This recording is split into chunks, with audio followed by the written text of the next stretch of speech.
Welcome to commodityindia.com. Today we have Dr. Mohammad Majid, founder and managing director of Semi Labs. Welcome you, sir. Thank you. Can you brief us about the Semi Labs, the establishment, the progress?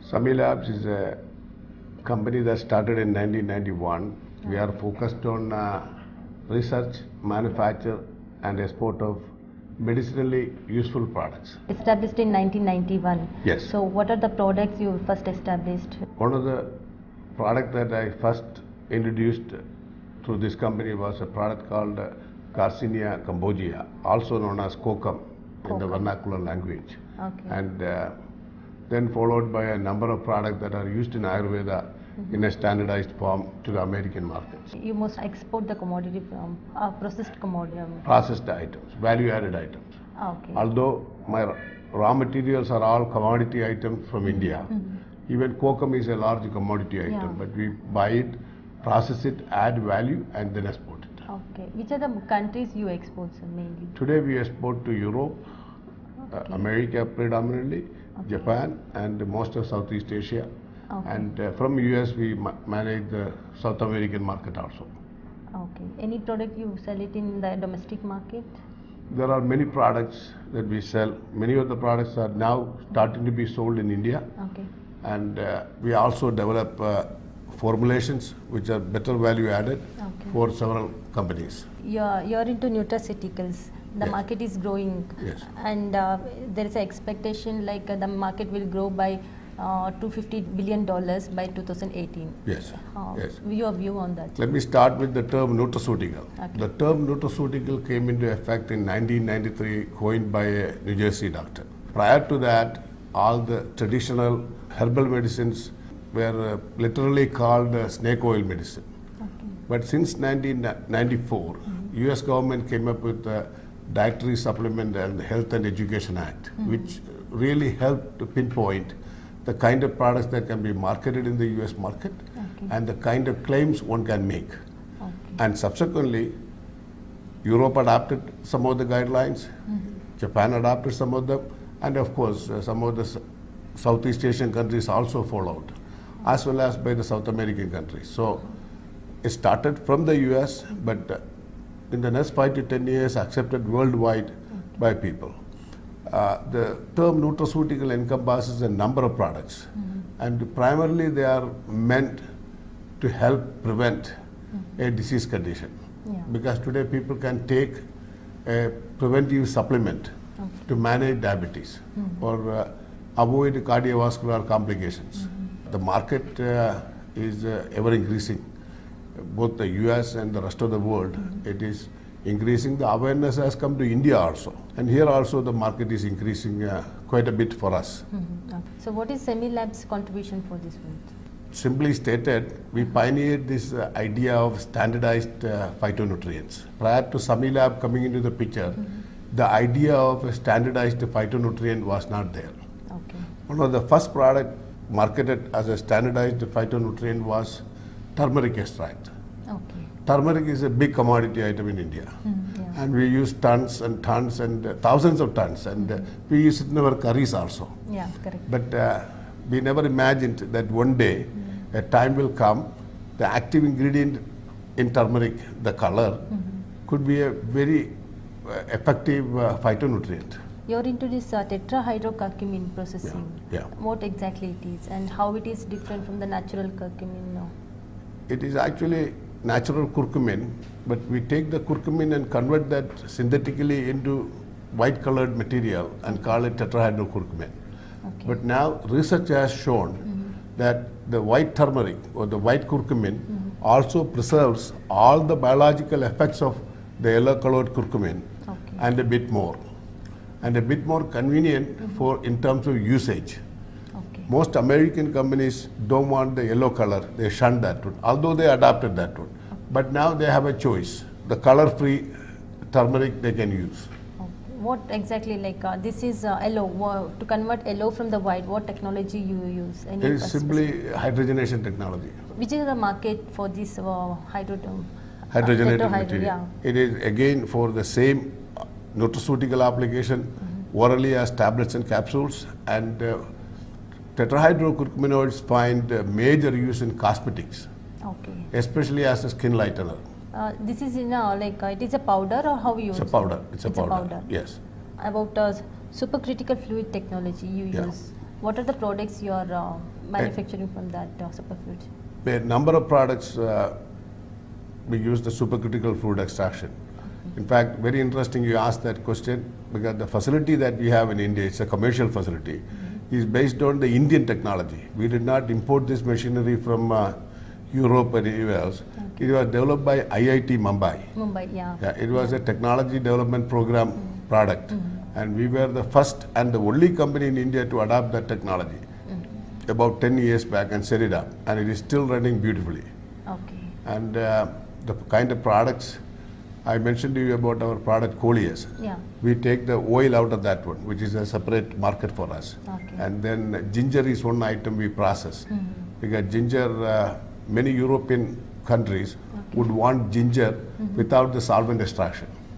Okay. So carbon dioxide avoid the possibility of solvent entrapment in the extract. Okay. And several such products that we extract using that one. What difference you find about the supercritical fluid extraction and the earlier one? Supercritical is a lot more nature friendly. You know, it's eco-friendly. Okay. You are not spewing out solvents into the atmosphere. Okay. Although wherever we are using solvents, we have closed systems. Supercritical is more eco-friendly. It's a green process. Okay. You use carbon dioxide for that? Yes. Yeah. Yeah. But it's a completely closed system. Carbon dioxide under pressure is a liquid. When you release the pressure, it's a gas. Okay. And then it goes back to the tank. In spices, you use this one for extraction Mostly. of oleoresin? Oleoresins, yes. Okay, oils. You are into contract farming also. Yes. How it is helping the farmers? Very much. Because see, what happens in India is, in a season, farmers are told this season the price of, for example, say tomato. Yeah. Tomato is high. So every farmer gets into cultivation of tomato. Yeah. Next season you see, I'll give you a live example. About 6 months back, a farmer in Chikmagalur came and dumped the whole thing in the street and said it is for the cows to eat because I can't even get to 5 rupees per kilo. Is it for tomato? Tomato. Okay. Okay. Now, today, it's 80 rupees. Yeah, correct. See how the things change. We take that uncertainty out of this. Okay. We have an agreement with the farmer, and this is what you will get.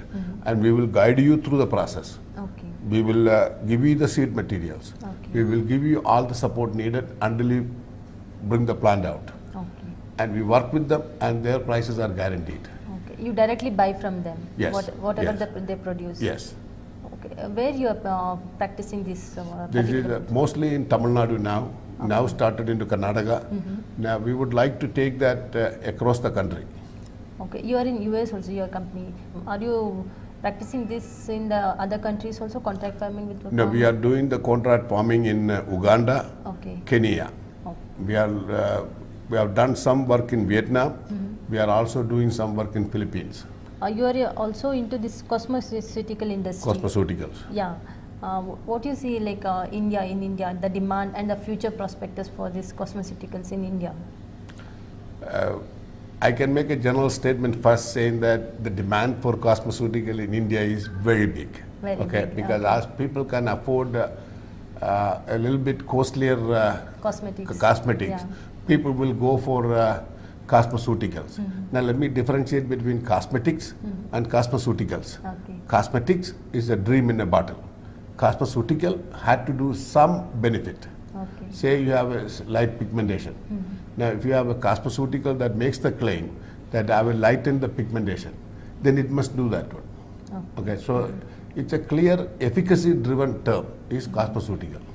Okay. Yeah. So what you use spices also in this? Spices Yes. extracts? What are Yes. other than turmeric? What are the spices you use for this one? Ginger can be used. Okay. Ginger is there. And there are a number of them.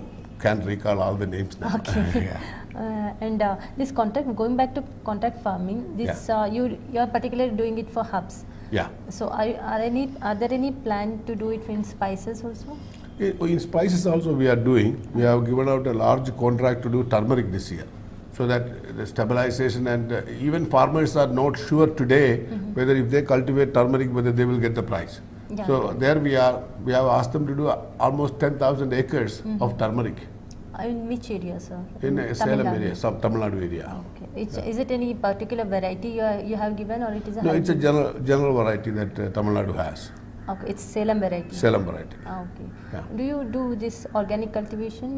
No, we are not insisting on organic cultivation for the simple reason, whatever we buy, we put it through a solvent extraction or a carbon dioxide extraction process. So it undergoes subsequent processing, so the organic nature is lost. But we make it a major point and insist that they avoid pesticides. I would go with natural biopesticides. Okay. Yeah. So if they use the pesticides while exporting this FSSI standards, do they It have is any not problem? FSSI standards. You have to deal with the American and Japanese standards. yeah. They are far more stringent. Yeah, In correct. fact, the costliest equipment I have in this company is an equipment that will detect pesticides at the lower ppb levels. If you want to be in the export business, you cannot afford to have pesticides in your product. Yeah, because nowadays, especially in spices, Yeah. most of the containers is getting rejected only because of the pesticides, especially the salmonella. Yeah. What are the things you are doing to control that one? No, we except control that from the ground Okay. with the farmers. We work through a group, and they have a large number of people that will interact with the farmers on a daily basis.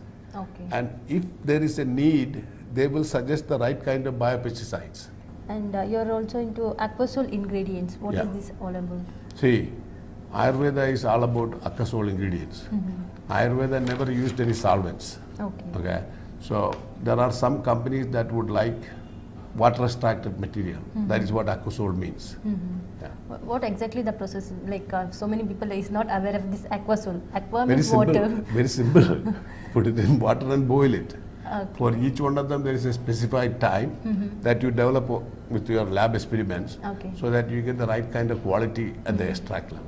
Okay, you export it in a kind of water itself. No, we make it a powder afterwards. Okay, boiling it in water and okay. Extract, concentrate, and there is a spray dryer that will give you powder.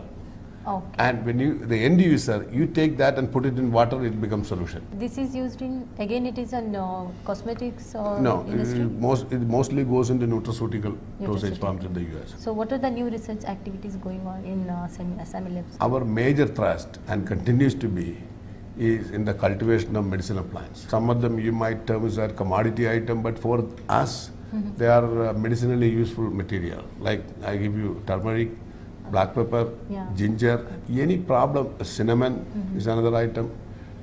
Any one of these items, any shortage or fluctuation in price will affect us very badly. So we were focusing on working with like-minded NGOs and groups to cultivate this for us on an exclusive basis. Okay. Okay, so we give them a buyback guarantee.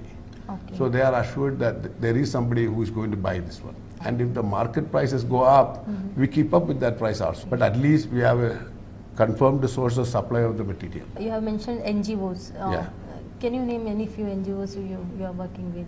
You know, there's a group out of Salem that I work with called Arul Herbals. He has a collection of farmers that he works with, organized as a small group. There is a group, God, I forget that name now. It's in Karnataka. They also work with us. Northeast was unaware for everyone. in spices cultivation. Now it is coming up. See, Northeast is a case of what is called a mental blockade. Okay. Most companies out of South has a mental blockade to go there. Okay, because they think Northeast is all infested with the terrorists. Okay, yeah. Well, that concept is changing. That idea is changing. So people are moving in there. We have set up our own office in Guwahati, and we are working with the local people to enter that market. Okay. And we have found many of the raw materials available there are of much greater value to us. Okay. And at this stage, we are even thinking of setting up a processing unit in Northeast. Okay. What are the commodities you are procuring in from Northeast other than turmeric? Turmeric is the major one, Okay. but then we have a number of other items, Sugandha Gogila, and there is a spice there called Boot Jolakia. It is the hottest spice on earth. Okay. Okay. It's a kind of chili. Chili, Okay. chili. Uh-huh. And you don't want anywhere 1 mile radius of that chili when they harvest that one, Okay. because you will faint. The heat unit on that one is 1.2 million. Okay. Now, as compared to that one, the hottest jalapeno out of Mexico is only 200,000 heat units. Okay. So it's almost 5-6 times bigger than the heat units. And basically available from the Nagaland area. Okay. That is also a hot item for us, but they export that also. And the cardamom? Cardamom we have not looked at. Cardamom, our requirements are small. Okay. That is being made from Kerala itself. So are you doing anything related to other spices like nutmeg, cinnamon, clove? Cinnamon we are working on. Clove, we are getting some supplies from Indonesia. What are the products you are doing from all these spices like cinnamon, nutmeg? You know, clove we are getting basically eugenol out of that one. What it is used for? It's used as a flavoring agent in food parts. Sami Labs now they are coming growing this gag fruit which is Yes. imported from Vietnam. Yeah. So can you comment on that one? That's a plan we adopted for India because it's a Southeast Asian plant. We can grow that here also. It has not been done on a very scientific basis by anybody before. The plant has been there. Okay. But we have a great need for that item here. It's an import substitute that what we basically made. Okay. We were importing that item, processing it, value adding and sending out. Okay. Now we were able to bring the seeds in, cultivate it here, adapt it for Bangalore climate, adapt it for Salem climate. Okay. So this gives two extremes. This is about 24 here, Salem takes up to 40 degrees Celsius. So this grows in both the conditions very well. This what product you make it from this one? I make a carotenoid rich product called lycopene. Lycopene is a very valuable nutrient. Okay. Has been used in a number of medical conditions as a preventive as well as a treatment one. Do you want to tell something related to Sami Labs to our No, I wanted to say thanks to you and the other people in your team. Wish all of the people at Commodity India the very best of luck in the years to come. Thank you, sir. Thank you. Thank you.